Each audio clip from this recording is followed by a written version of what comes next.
आज चूंकि यह जो समय है वो नृत्य का समय है, मैं गोंडी में नहीं बोल पा रहा हूं, उसके लिए क्षमा चाहता हूं। आप लोग सिखाए नहीं, आप लोग स्कूल खोले नहीं, आप लोग नाचते रहे, खुद ही खुद में बात करते रहे। इस बार जाएंगे तो प्रण लेके जाइएगा, अगली बार एक स्कूल जरूर खोलना। हमारे समाज का एक गोंडी का स्कूल बनना चाहिए, और जो हमारे समाज का गोंडी का स्कूल बनाएगा 2023 में उसकी सरकार बनेगी, वरना निस्तो नाबूद करेंगे। है कि नहीं बताइए? बनना चाहिए कि नहीं? क्यों बनना चाहिए? कारण बताता हूं। 1951 तक हमारे देश में ट्राइबल की जनगणना होती थी। आज 2021 निकल गया, हम लोग कहते रहे कि आप टाइगर की जनगणना कर रहे हैं, ट्राइबल की नहीं कर रहे हैं। उसका इंपैक्ट क्या हुआ? जब ट्राइबल की जनगणना नहीं हुई, आदिवासी की जनगणना नहीं हुई, तो आदिवासी के जो 5वीं अनुसूची के जो अधिकार है, जो उसके क्षेत्र पे मिलने चाहिए, उसके स्थान पे एक Jhunjhunu panchayat extension to scheduled area नाम का पेशा एक्ट लागू कर दिया गया। अरे भाई, हमारी ग्राम सभा का वजूद, हमारी संस्कृति का वजूद, हमारे पुरखों की शक्ति का वजूद, हमारे गांव के जो पंच हैं उनका वजूद 5वीं अनुसूची के अनुपालन से था, ना कि पेशा एक्ट के डमी प्रोजेक्ट से था मेरे भाई। परंतु ये सरकार हमारे सामने क्या कहती है? ये कहती है कि हम आपके क्षेत्र पे यह विकास कर रहे हैं, ये कहती है कि हम आपके क्षेत्र पे वह विकास कर रहे हैं।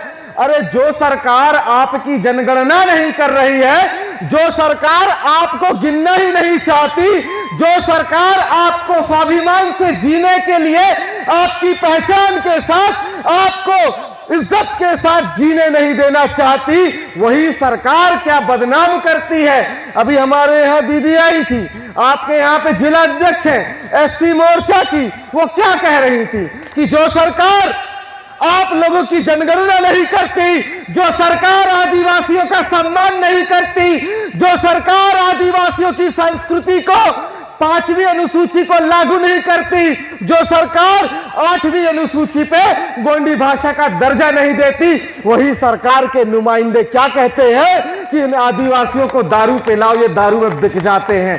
अरे हम लोगों को तुम क्या बताओगे दारू पीना? अरे हमारे गांव में 50 लीटर का वैसे ही हमारे पास अधिकार बचपन से हमको मिला हुआ है, तुम क्या बताओगे? तुम अपना सरकारी कलारी हमारे क्षेत्र से बाहर लेके जाओ, हम बताएंगे कि हमारे क्षेत्र से कैसे राजनीति हम तैयार करते हैं। क्यों? इसका कारण है, हमारी माता श्री कह रही थी, अभी मातृशक्ति कह रही थी कि युवा पीढ़ी शराब में बर्बाद हो रही है।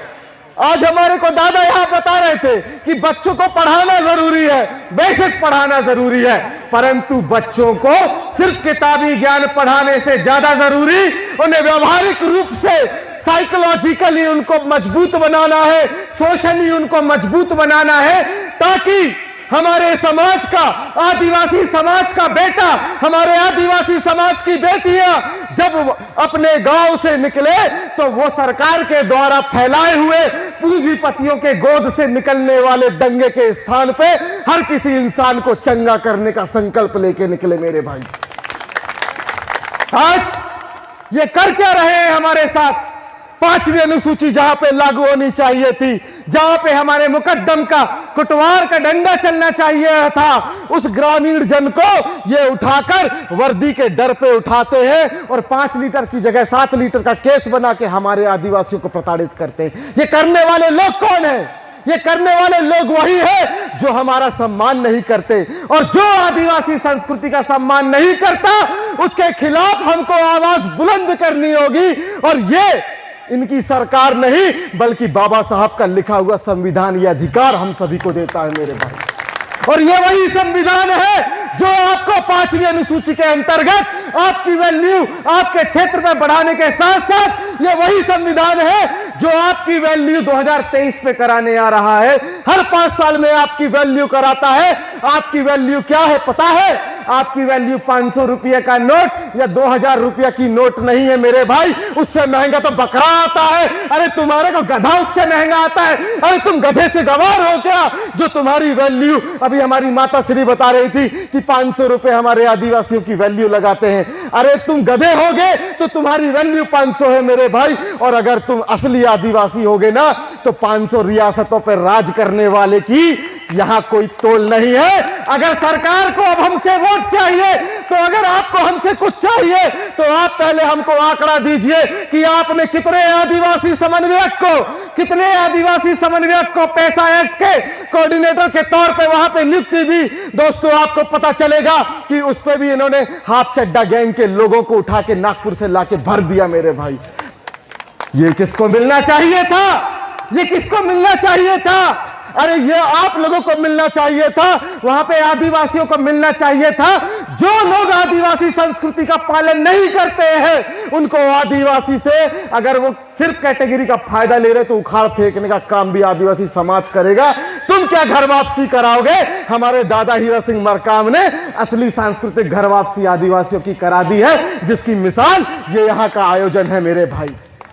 तालियां बजाते रहो, क्योंकि यहां से ही आपका दिमाग का ब्लड सर्कुलेशन होगा।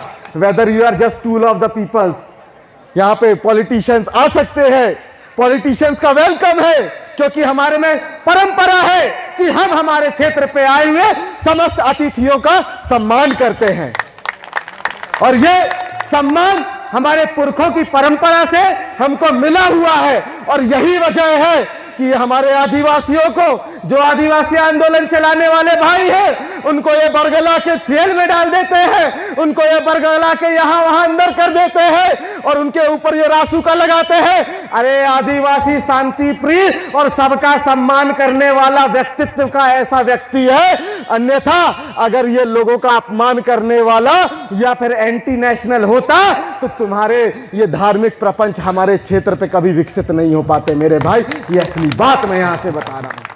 आदिवासियों ने सभी का सम्मान किया है। इस बार की लड़ाई आदिवासी के स्वाभिमान की लड़ाई होनी चाहिए। इस बार की लड़ाई आदिवासी के जमीर की लड़ाई होनी चाहिए, जिस लड़ाई को जगाने के लिए, अरे हमारे दादा हीरा सिंह मरकाम जी के पास कितने प्रलोभन आए। लोगों ने कहा कि जब उन्होंने भारतीय जनता पार्टी को त्यागा तो उनको कई बार प्रलोभन दिया कि अरे आओ चुनाव लड़ो, हम इतना पैसा देंगे, इतना हम तुमको टिकट देंगे, इतना हम तुमको ये देंगे, आओ भाजपा में आ जाओ। पर दादा हीरा सिंह मरकाम ने क्या कहा?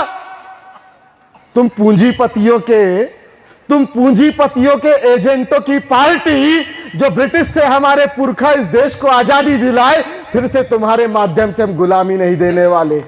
चाहे अडानी आए चाहे अंबानी आए, ये कर क्या रहे हैं? अरे मेरे को तो ऐसा डर लगता है भाई, मेरे को तो ऐसा शक होता है भाई कि इनका जो माफी वीर सावरकर था, उसने 1925 पे जब यहां पे इनका हाफ निक्कर गैंग बनाया था, तब इन्होंने तय किया था कि हम ब्रिटिश को 2025 तक फिर से गुलाम इंडिया बना के देंगे। आज हमारे आदिवासी समाज के साथ साथ इस देश के हर एक नागरिक का वजूद क्या है?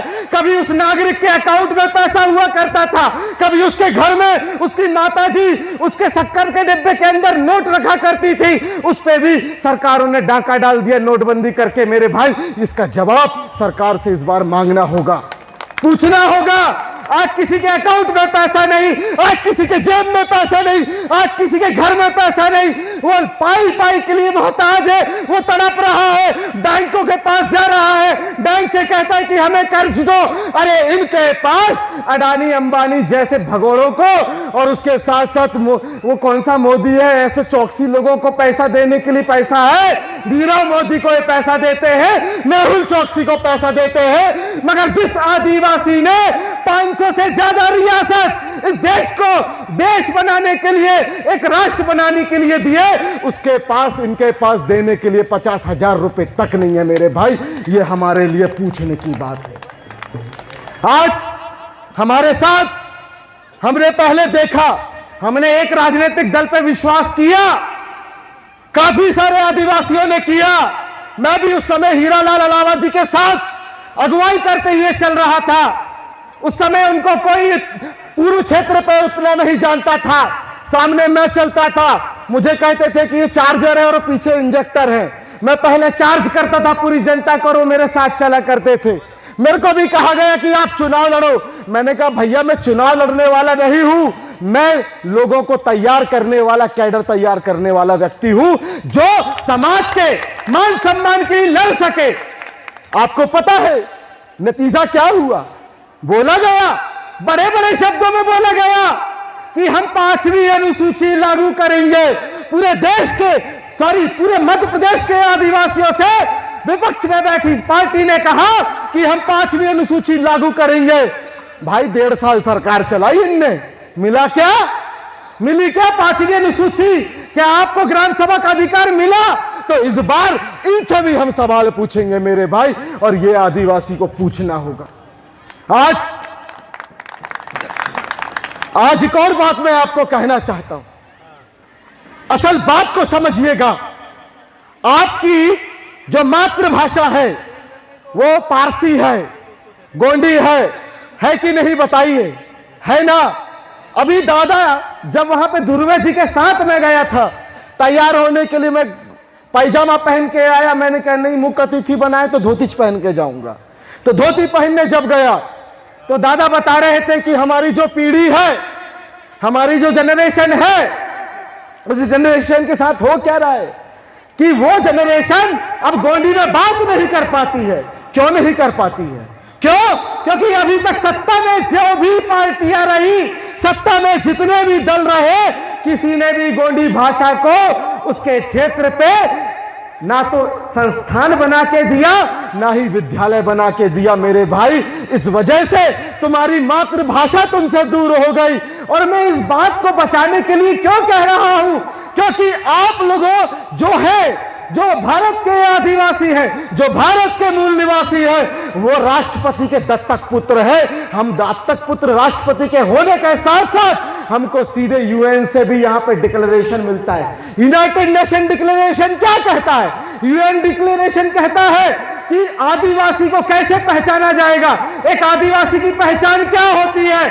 आदिवासी को पहचानने के लिए 2 पैरामीटर होते हैं। कितने पैरामीटर होते हैं? 2। बोलिए कितने? 2।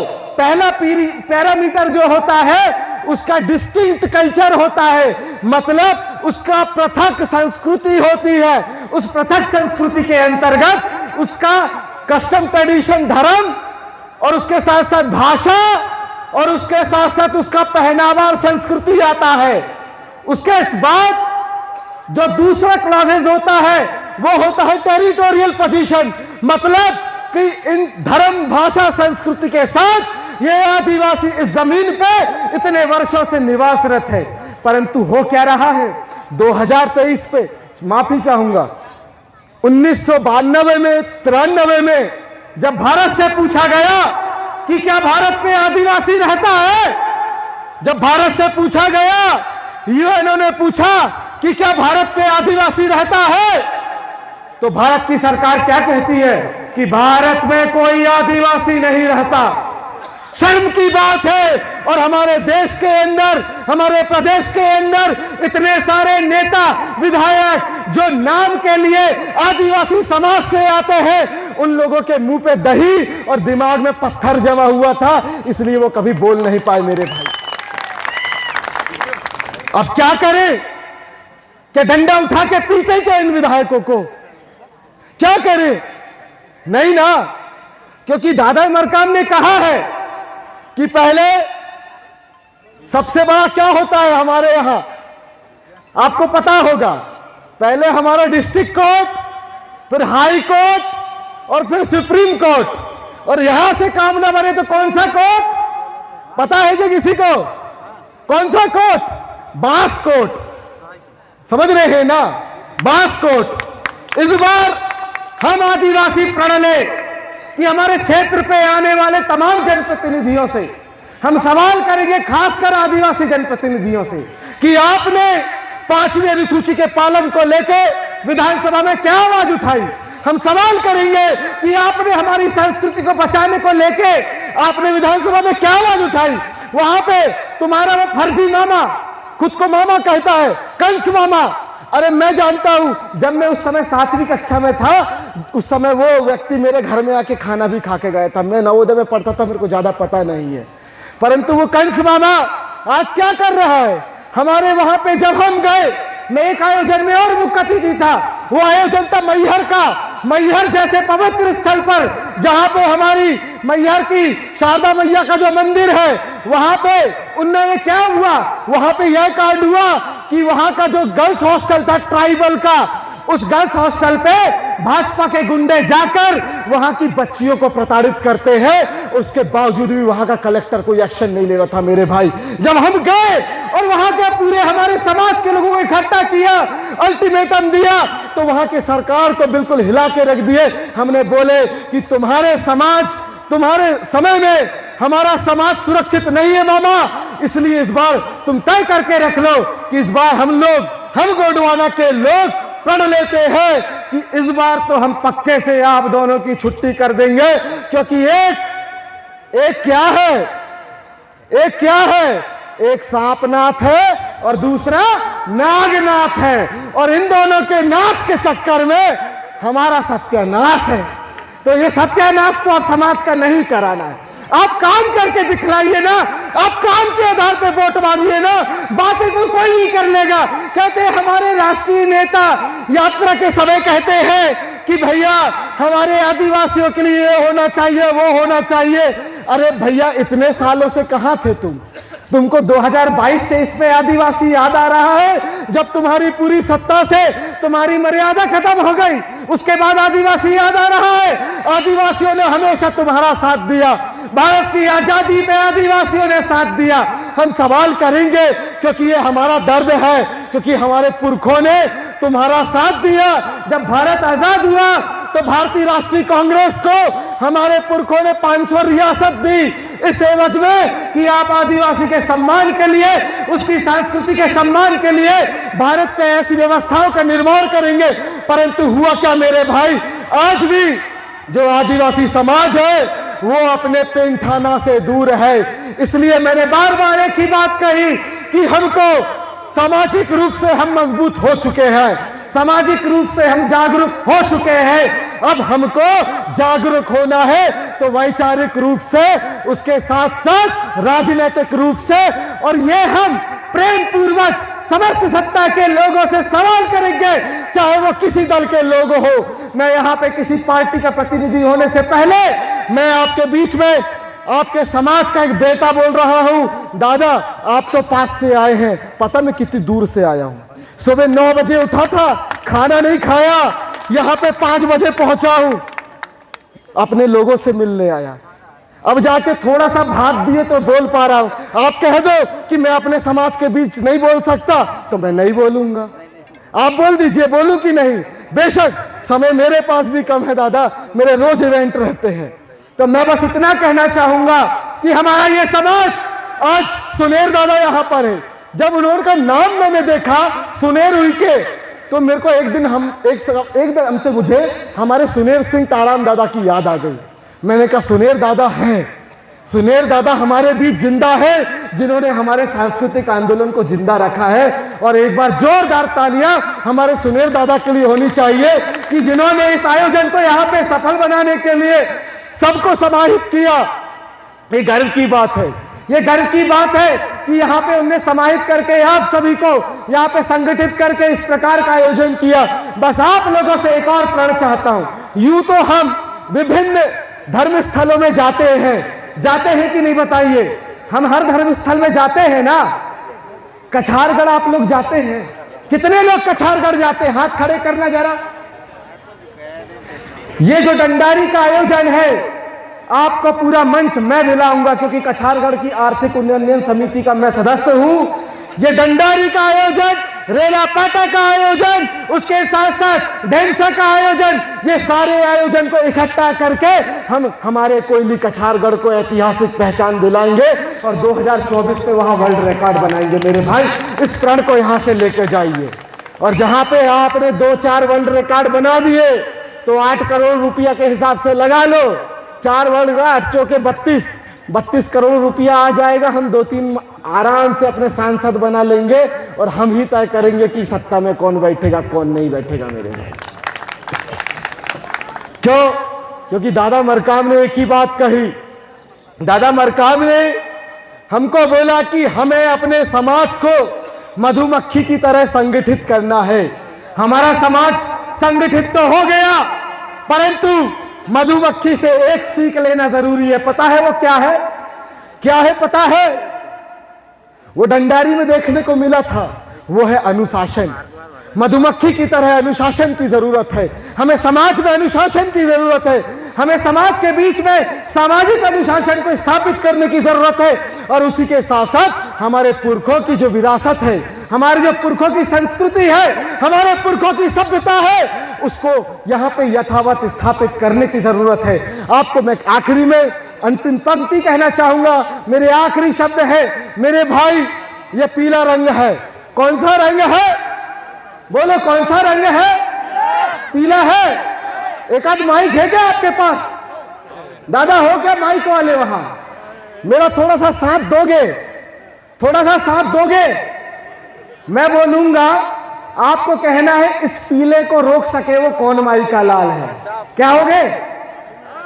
आखिरी कहोगे? कहना है इस पीले को रोक सके वो कौन माई का लाल है। आखिरी पंक्ति है दादा, साथ दे दो मेरा। अरे किसी का भगवा, किसी का काला, किसी का झंडा लाल है, इस पीले को रोक सके वो कौन माई का लाल है। बोलोगे मेरे साथ? अरे किसी का भगवा, किसी का काला, किसी का झंडा लाल है, अरे किसी का भगवा, किसी का काला, किसी का झंडा लाल है, इस पीले को रोक सके वो कौन माई का लाल। अरे मेरे साथ बोलो भैया, गोंडवाना के लाल हो तो बोलो। अरे किसी का भगवा, किसी का काला, किसी का झंडा लाल है, इस पीले को रोक सके वो कौन माई का लाल है। क्या बोलोगे आप लोग? इस पीले को रोक सके वो कौन माई का लाल है। किसी का भगवा, किसी का काला, किसी का झंडा लाल है, इस पीले को रोक सके वो कौन माई का लाल है। और इसी नारे को यहां से जाते समय घर जब जाओगे तो इकट्ठे अनुशासन पे जाना और इसी नारे को लगाते हुए जाना। देखते हैं कौन सा माई का लाल टकराता है हमसे। अरे हम भी गोंडवाना की औलाद है मेरे भाई, हम भी गोंडवाना की औलाद है। हमारे पुरखों ने सावरकर की तरह माफी नहीं मांगी। हमारे राजा शंकर शाह रघुनाथ शाह ने अपनी जान दे दी। हमारे बिरसा मुंडा ने अपनी जान दे दी। टंटे मामा ने अपनी जान दे दी। इनके माफी वीर सावरकर की तरह तुम्हारे वहां पे तलवे नहीं चाटे मेरे भाई। और हम लोग सबको सम्मान करने वाले लोग हैं। दादा हीरा सिंह मरकाम ने कहा था कि हम अपनी संस्कृति के साथ साथ अपने पड़ोसी का सम्मान करें, और यही हमारे पुनेम की सभ्यता है। और जो लोग पूछते हैं ना कि तुम कोया पुनेम की बात करते हो, गोंडी पुनेम की बात करते हो, तुम मुठवा पुनेम की बात करते हो, अरे हमारा गोंडी धर्म एक्चुअल में क्या है? जिसको तुम आध्यात्म कहते हो वही हमारा गोंडी धर्म है। तुम्हारे धर्म से हमको मतलब नहीं, क्योंकि हम आध्यात्मिक लोग हैं। हमारा आध्यात्म जो कि प्रकृति के साथ चलता है वो हमारा गोंडी धर्म है। मैं अपनी बातों को विराम देता हूं। विधायक जी, मैं आपसे कहूंगा कि 2 मिनट बस रुक जाइए। ऐसा है, हाँ जी, आप लोकतांत्रिक तरह से बहुत अच्छी बात रखो, उसमें मुझे कोई